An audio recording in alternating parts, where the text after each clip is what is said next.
அதிமுக மாவட்ட பொறுப்பாளர்கள் நியமனம் செய்து வெளியிடப்பட்ட பட்டியலில் முன்னாள் அமைச்சர் செங்கோட்டையன் பெயரை நீக்கி அக்கட்சி பொதுச் செயலாளர் எடப்பாடி உத்தரவிட்டுள்ளார். அதிமுகவின் மூத்த முன்னோடியான செங்கோட்டையன் தற்போது கோபிச்செட்டிப்பாளையம் சட்டமன்ற உறுப்பினராகவும், ஈரோடு புறநகர் மேற்கு மாவட்ட செயலாளராகவும், கழக அமைப்பு செயலாளராகவும் உள்ளார். இவர் சமீப காலமாக எடப்பாடி பழனிசாமிக்கு எதிரான கருத்துக்களை தெரிவித்து வருவதால் கட்சியில் கருத்து வேறுபாடு வெடித்துள்ளது.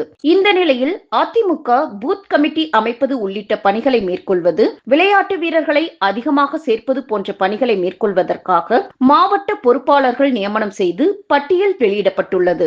அதிமுகவின் தலைமை கழகம் வெளியிட்ட அறிவிப்பில் அதிமுகவில் அமைப்பு ரீதியாக உள்ள 82 மாவட்டங்களுக்கு பொறுப்பாளர்கள் நியமனம் செய்யப்பட்டுள்ளனர். இதில் முன்னாள் அமைச்சர்கள் கோகுல இந்திரா, வைகை செல்வன், அமைச்சர் சேவூர் ராமச்சந்திரன், வளர்மதி பொன்னையன் ஆகியோரை நியமித்து எடப்பாடி பழனிசாமி உத்தரவிட்டுள்ளார். ஆனால் மாவட்ட பொறுப்பாளர்கள் பட்டியலில் செங்கோட்டையன் பெயர் இல்லாதது தற்பொழுது பேசு பொருளாகியுள்ளது. ஏற்கனவே செங்கோட்டையன் கட்சியிலிருந்து விலகியே செயல்பட்டு வரும் நிலையில் தற்போது நிரந்தரமாக எடப்பாடி பழனிசாமி நீக்குவதற்கு தயாராகிவிட்டதாக பேசப்பட்டு வருகிறது.